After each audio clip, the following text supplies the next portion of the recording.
So, welcome to today's episode of Learning Unboxed. I am, as always, super excited because we get to talk about things that matter right now in the moment in the world of education. And today we're going to talk about an innovative online education platform.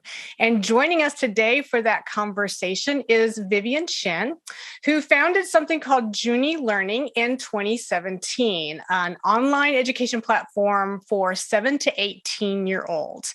And one of the things that I was really intrigued by and love about Juni Learning is that Vivian is on a personal and professional mission to provide students access to one-on-one teaching to ignite a passion for learning among all students, regardless of their interests and learning styles. And this is particular of interest because Vivian's story ties directly to the design, development, and founding of Juni Learning. So Vivian, welcome to the program. It's so great to be here. Thanks for having me. So let's start with just a very high level, set the stage for us and give us the context for what Juni Learning is. And then we're going to backtrack and talk about the sort of the why you felt compelled to do this. But let's just get everybody's interest piqued and start with, what is this thing? Yeah, so at Juni, our vision is that every student is empowered to take on the real world and make their mark. And, practically what that means is that they learn really fun, educational skills through learning by doing and working with really amazing instructors. So we've actually started with computer science because it was such a tactical skill set that I think a lot of kids weren't getting in school. Mm-hmm. And we've expanded out to offer many different subjects for students all across the country and the world. So it's been a wild ride. And wild rides are always the best, let's all honesty. And, as one founder to another, it's also a tremendous amount of work, but it's also almost always, when you start digging in with founders, it's a passion project, right? There was a reason you did this thing, because starting new companies, organizations, endeavors, it's an epic lift, to be perfectly clear with folks. It's not an easy thing to do. So tell us, Vivian, why did you feel compelled to do this?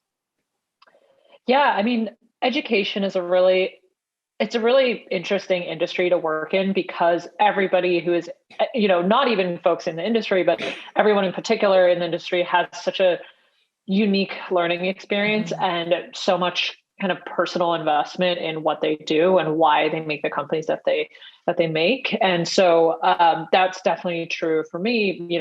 Education was a big part of my life growing up. My dad is actually a professor, and my parents were able to immigrate to the US because educational opportunities here. They did their graduate degrees here. And so it's always kind of been, even when I was much younger, something that was really emphasized as I was growing up, which we could talk a little bit more about, but that seed was always there. And so throughout my career, this was always something that I kind of kept coming back to, which is how can I make such an important time in so many kids and students' lives really impactful for them and empowering for them. And that's sort of, the original seed of the company. Yeah. And I think oftentimes one of the things that I hear when we sort of talk about the way these endeavors get started up is that, we always start with what we know. I think it's interesting that you said, we started with, Juni with computer science. And so I assume that you have some knowledge and background in computer science, because, our listeners are always going to be sort of curious about that component, why you chose that nugget as opposed to all the million other things that you could have chosen to start from the learning component. And you definitely have expanded since then, which we'll get into in just a minute. So share with us a little bit about the whole, why computer science? Yeah. There's definitely, there's a couple pieces. Obviously, from education standpoint, it's such an important topic for students to have a foundation in, because it's basically like learning a new language and a new way of thinking. And it's so important for, any type of career these days, even if you're in marketing or something that feels pretty disconnected.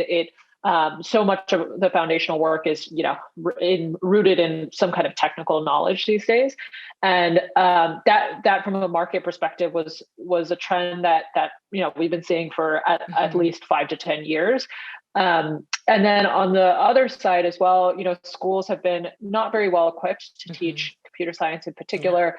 Obviously, there's, right now, there's also a huge teacher shortage across every subject, but in particular in computer science, it's really difficult to find great instructors. And, I think there's a lot of schools that have started doing introductory level offerings, but it's quite difficult to find something that's incredibly advanced, even at some of the best, private schools in the US, let alone kind of a broader group. And so we're seeing those two things in the market. And then frankly, as well, for me personally, I didn't start coding until college. And, it's so much harder to pick something up when you got a ton of things going on, first of all, because, college is always a bit crazy, but the amount of time that you have to kind of immerse yourself, learn that new language is really tough. And so for me, it was kind of a personal mission to try to get as many students, younger students, exposed to computer science as early as possible, because you don't need to be an engineer, but it's always good to have exposure to different kinds of subjects early on. And that's actually also why when we expanded out into different subjects, we were really thoughtful about building subjects that were, definitely foundationally important, but also we found could have an impact on their careers later on, or really help them in sort of what we call real world ways, versus, just memorizing different parts of a flower or something like that. And I think there's such interesting applications for most of the subjects that we learn in school, but the way that we're taught them is, not always rooted in kind of like that project-based application as well. Okay, so I love the fact that you mentioned the difficulty around finding computer science teachers and really finding computer science teachers that have a background and an experience, and quite frankly, a lack of fear in this space, because traditional teacher prep programs didn't spend a lot of time historically focusing on getting teachers prepared to be computer science teachers. And by pushing computer science and coding and opportunities tied to that further and further down into grade levels, elementary and middle school, one of the things that we are seeing at PAST as a response to this is that teachers are suddenly being willing to learn what they perceive to be way outside of their areas of expertise, coding and computer science, along with their kids. And it's my hope that sort of stigma changes the tide around, getting more people willing to go into computer science, because it's super, super important. And it is an absolute essential element for our students as they get ready for the world of work further down the pipeline. But I am really curious, even though the platform is specifically tied for students, what kind of experience or conversations are you having from educators and their own curiosity about what you've done with Juni Learning? Yeah, it's a great question. And I will caveat this with, historically, we've worked more directly with parents and students and created sort of more of a direct family relationship. But we've started working more and more with schools and, full-time teachers. And it's been really incredible to learn about the pain points that they have and ways that we can help support as well. We started a couple of pilots with schools actually recently, so it's been pretty interesting to see what the gaps are. And what it definitely has come down to a certain extent, how do we literally learn the subject matter? And then also, how do we staff these sessions, find the time to do this in a school day when you already have all these requirements from the state and that kind of thing as well. But there's so much desire for teachers to learn this. And it's been really interesting, because it's almost become more of a logistical question where they're just like, how do we get this done instead of why? Which, I don't know that it was ever a why question necessarily, but there's so many priorities going on. And so this is one of the ones where it's very grassroots from, families as well, where parents at schools are asking for this, and then with, the teachers as well. So it's been really amazing to learn from them what some of the gaps are. And our curriculum as well was originally designed to be taught one-on-one. And so as we've kind of updated the curriculum as well to work with a larger setting or work, with a flipped classroom model too, so that they can facilitate more students. That's been a steep learning curve for us, but it's been really, it's really exciting, some of the progress we've made there too. Yeah, absolutely. And I look forward actually over time to sort of hearing more about the sort of impact and the inroads that you're making there, because I suspect, and if folks will go out and please do, take a look at Juni Learning, you're going to sort of see what Vivian's making reference to. And I think that there will long-term be some really intriguing desire and application for what the work that you're doing to be translated into not just that informal learning, but into the formal setting as well. So it's really interesting. I also want to talk a little bit, Vivian, because you expanded out. You started with computer science, but you actually now have several new sort of intriguing veins, if you will, in the platform. And so I'd love to hear a little bit about, I know there's one on investing, there's one on data science, public speaking. They're disparate. They seem so unrelated, and yet I suspect there's a lot of consistency in terms of the way you made the choices that you did, but also then the way that students could see how all these different pieces connect over time. Yeah, definitely. And, it's really interesting because, when we started building out our subjects originally, we kind of looked at it more like a traditional K-12 classroom. And we actually started outside of coding, we went into math, more standard math, and then English as well. And so those were the first two subjects that we expanded out into. But we sort of took a step back and said, okay, are we actually teaching skills here, or are we just teaching to curriculum or set of standards that's, potentially not as helpful for students when they're outside of the K-12 ladder. And so that's when we did more research around, what are the careers of the future that folks will need to adjust into, what are some of the skills that those need. And that's why we did a little bit of a shift to focus more on these kind of skill areas where, kids are really excited to learn. There's something practical there that they can add to their portfolio as well, but it's sort of foundational and can be applied to various different types of roles. And so, for example, storytelling, that one is near and dear to me because I actually minored in creative writing in college, but that's so important for any kind of role that you have, right? Because even if you're a very technical research scientist or something like that, you need to be able to present and write a paper to show your findings and, communicate with different people, et cetera. And so that's really important. And, even with investing, I think a lot of what's been really interesting to find is it's sort of like a investing and economics focused course. And there's so many kids who naturally understand how supply and demand work and all of these things from video games, but they haven't just put the words to the concepts that they're seeing as well. And so it's just been really fun to launch these subjects where kids are like, oh, wow, I knew some of this intuitively, but it's really interesting that this is an actual career. This is something that I can do. And so with the investing course, it's actually funny because we get, no actual stock advice here.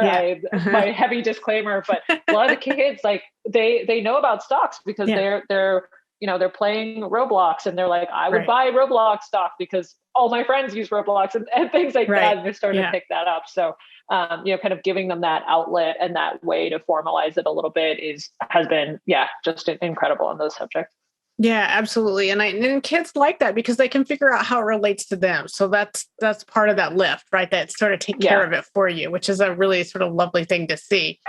So I'm super intrigued in particular about the public speaking program that you got launched, because I love the fact that you partnered with TEDx to get this done. And the reason I love this is because every time I go and spend any time working with kiddos, sort of getting ready to do presentations, learning, I'm like, have you watched TEDx? Do you understand some of the theories of action that go on with this? Let's think about some of the skills that you can grab out of what you see on your favorite TEDx or 2 or 3 favorite TEDx that you've watched, and how could you kind of make some of those strategies your own? And it comes up over and over and over again. And so I was really excited actually to sort of see this. So share with us a little bit about sort of how you got that partnership started what does it mean in practical sense? If a student signs up for that course, what do students sort of get out of that?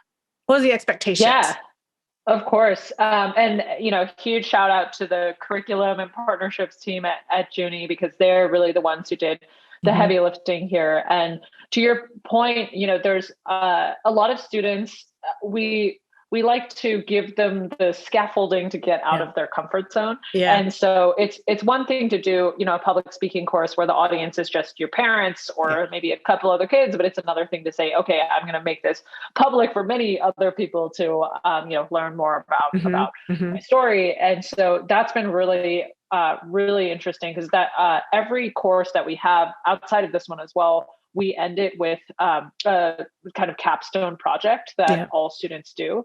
And so for the public speaking one, it's kind of, it enables them to submit it into this TEDx program, and they can actually get it public for everybody to see. And that little bit of impetus to say, okay, this is a little bit more formal for what I'm doing. And I can, I do kind of need to, straighten my tie a little bit or whatever the case is. Gives them that extra push to get out there. And I do think it's really cool to see students adding these kinds of things to their resume almost and their portfolio. Even with our novel writing course too, at the end of the course, you write a full novel, you can publish it if you want on Amazon. Actually lets you self-publish books and things like that as well. So that's always, a ton of fun for them to do. And we try to keep every course that we have, with one of these projects where they can really build towards that. Yeah. That's a great thing to do. And the kids get so much out of it. And then one of the things that I love is because they build confidence over time, right? It's really interesting because when we scaffold our programs, we do a lot of piloting of programs at the PAST Foundation and the Innovation Lab by design. And so one of the things that happens, so for example, in the summertime, we will have programs that will run 8 or 10 weeks, not the same program, but they'll run for a week, and we will have kids that will start in week 1 and stay all 8 weeks. And every week it's a different program, a different camp. And every single one of those programs requires at the end of the week, you have to stand up and do a public presentation about what you experienced, what you learned that week.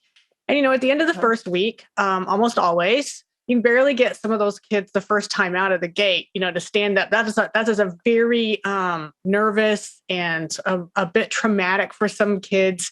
But by the end, they're explaining to the other kids that are new, well, this is how you do it, and this is how it's going to work. And you can just watch their confidence grow and build. And that's one of the things that I love about the way you've scaffolded this work, because you're recognizing that kids, you got to meet them where they are, and, they can grow with you. Yeah. No, 100%. And it's, I love that you mentioned that, actually, because the way that we built the platform is that even in our computer science, in our coding classes, kids can record a little video of themselves explaining their project and publish it to the platform. And it's public for everybody to see. And, we've built sort of different gradations in which you can make your project public. So you can just make it public without recording anything. You can also just record audio, and then you can kind of do the audio and video. And we do see over time, with a little bit of encouragement, they start publishing first, and then they add the audio and kind of like getting up to that level where they feel confident.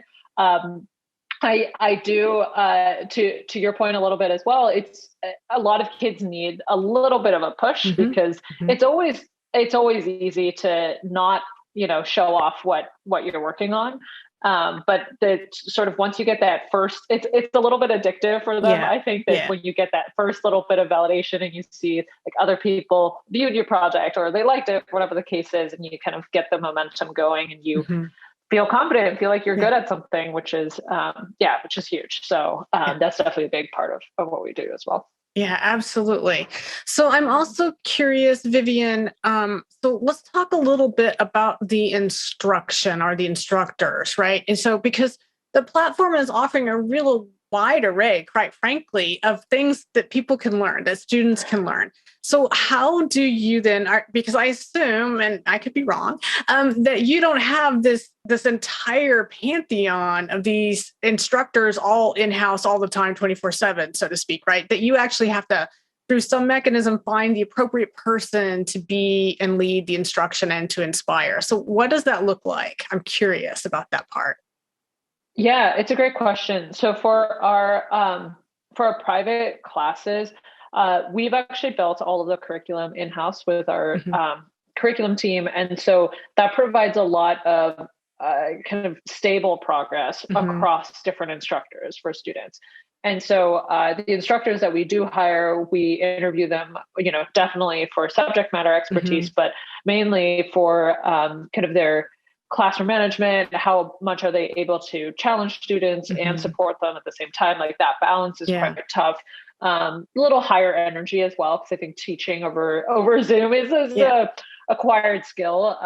And so those are some of the things that we look for with our instructors. And then we do actually hire them as employees of the company. And so when we match students and instructors together, a lot of it's definitely based on availability, but we'll look at things like, personality types. Is there a special request from the parent for a student with learning differences, all of that kind of thing as well. And that's our team kind of does that matching in-house. But really the curriculum is kind of this living, breathing product for us where the instructors make it better over time as well by giving us feedback on it. And we have a couple things in the works to kind of scale up the curriculum and kind of the types of courses that can come on the platform as well. Because, instructors come to us all the time and they're like, I wish I could teach a class on crypto, or I wish I could do this. And so what's the path to do that? And I think there's a lot of exciting stuff there. But and our instructors, I would say they're folks who,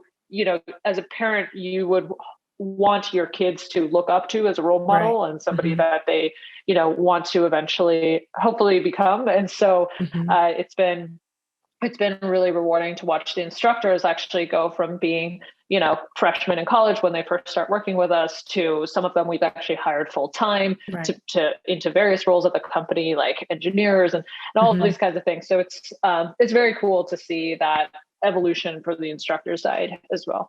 Yeah, absolutely. That's fabulous. I like the fact that they get multiple entry points and can find themselves being part of the team long term. That makes such a huge difference. One of the things that I can imagine that folks who are listening are thinking is, okay, this is awesome, but this is all online. We've just spent the last almost 24 months, we're getting close to that, in the midst of this global pandemic with everything shifting to a lot of just online only, some hybrid, some in person. How does Juni Learning deal with and think about or battle, take your pick, which word makes the most sense in your scenario, just this notion that kids are exhausted of being on screens? How has that played out for you during this time? Yeah, it's tough. I mean, before COVID, it was interesting because we were setting the pace on online learning, right? Like I felt like I was preaching this crazy gospel and people were not really believers. And then we just obviously through the world changing so much, everybody was required to be on Zoom, and we just saw a ton of people who were really happy about it. And now I think it's kind of gone back a little bit to be somewhere in between where we do it works so well for many students, right? And I think that it's always easy to focus on the students who are, on the stories that, you see in the news and things like that. But for so many students, it enables them to have flexibility. It enables them to meet instructors that normally they never would be able to meet, and to also connect with other students, kind of where they're at. However, at the same time, I feel it myself, working on Zoom all day, it's tiring. There is something about, whatever the studies have shown about staring at yourself for too long. And so we typically encourage students to do a bit more of the hybrid model. And so a lot of students will kind of do, they'll do a couple hours a week with us, and then they'll have their, in-person school or sports, et cetera. But really the way that we see time online is, there's always going to be time where instead of watching Netflix, could you be doing something more productive? Or, if you if you are able to actually be creating something instead of consuming something, that's a very different story as well. And so those are the times where we've been kind of getting more and more time from students and seeing that be really productive. But yeah, it's definitely, I'm a big proponent of the hybrid model, both for work and for students. And so, but we'll see what the new normal will be again next year. But yeah, overwhelmingly, a lot of parents, I think to your point, they love the flexibility and convenience. And, you can actually see the classes going on too, which was a bit of a black box before. But yeah, I definitely think it'll be a balancing act to kind of create a program for every student that marries together that in-person interaction as well as the online piece. Yeah, absolutely. We definitely see the same thing. And I really love I love the way you put the creating versus consuming. And I think that, man, that's brilliant in the sense of, the messaging as it relates both to parents, to teachers, to communities, and ultimately to students to have a better understanding of what this experience is going to be like. And that's definitely the experience we want folks to have. I love that very much. That's awesome. I always like to, as we sort of wrap the conversation, sort of talk about, some of the pieces that folks are maybe struggling with. And one of the programs that Juni Learning does that we didn't really get into much, but is one that I'm intrigued by because it's one that we advocate for, is your hackathons. And so I want to just really briefly sort of touch base on sort of what you do with hackathons. And is that something that you do in that one-on-one setting, or is it, how do you make that more broadly accessible? What exactly does that look like for Juni Learning? That's a great question. So our hackathons are incredible because it just, you don't actually need to be a Juni student to participate in the hackathons. So they're a competition where we've done so many different types of prompts. Like at the beginning of COVID, we did do a healthcare, focused one, but then we've done like Halloween, everything in between. Yeah. And it's an opportunity for kids to be really creative, and kind of actually to tie in some of the other things that we've been talking about, package together, give a presentation, really flex multiple different types of skills when they're entering these hackathons as well. I think one of the things that we're trying to get a little bit better on is that it does require a little bit of, knowledge of coding to enter the hackathon, because you need to build a project. But we have, all different skill level, tiers for folks to do. And I think the most incredible part of the hackathon is that it really serves as a culmination for a lot of students to put everything together that they've learned, and also take a step back and say, oh my gosh, I made all of this. And it's something that I'm really proud of, that I can show off. And, we do pick some of the stellar projects for prizes, but everybody who participates in the hackathon, it's so rewarding for them and for their parents as well to kind of see what they've been working on. So that's really what we encourage with the hackathon, is just, ideally for every student to feel proud of what they've done, and kind of give them that break point where they can say, I'm going to sit back and look at what I've done, package it up, present it to the world, and, hopefully build that confidence that we were talking about as well. Yeah. Well, what I love about Hackathon, and the reason that we advocate for it so much, is that I think that it provides for lots of kids that context for the things they've been learning along the way of coding, computer science, whatever it happens to be, as a moment to say, I can take all these things that I've learned and now apply them to something in a meaningful way. I can actually demonstrate to myself and to the world that I can do something with this sets of skills I've been acquiring. And oftentimes when I've been in a lot of the sort of big in-person hackathons or whatnot that are going on, we do them at the Innovation Lab sometimes, and just walking around. And that's a lot of the chatter that I hear from the kids. Oh, I didn't know I was ever going to use this, right? Things like that. And so that context is super meaningful for kids, because they can solve any problem we toss at them if they have the tools and the context to understand how to get there. 100%. It's so much about connecting the dots for them, because I think when you're young, you're just like, oh, why am I forced to do all these things? Or why am I learning this weird thing in math? when you look back and you can connect all of those things together, it gives you more confidence, but also a reason to keep going, because you figure out that eventually you'll always be connecting the dots back. And I think that's something that comes, with wisdom and age that you find. But if you can teach kids that too, then they kind of get that head start too. And I think that's you hit the nail on the head, that's so rewarding for them and for us to see as well. Yeah, it's a lot of fun. Everybody gets to have fun together. So that's really wonderful.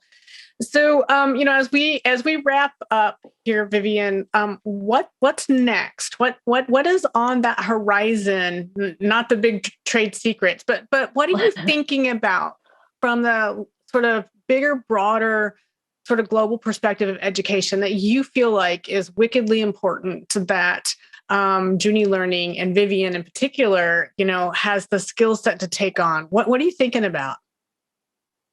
Yeah, I mean, I am always thinking about scale of impact. And so, I think scale, it's in every minute of every single interaction that we do in every class with an individual student, but it's also how many students can we work with? How many times can we be the spark for them to say, oh, wow, I can do this, or I can set down this path. And so for me, it's about getting students across the world access to more and more incredible education experiences. And we think about curating these experiences and the quality of them, because I think there's a lot of content out there, but there's almost too much.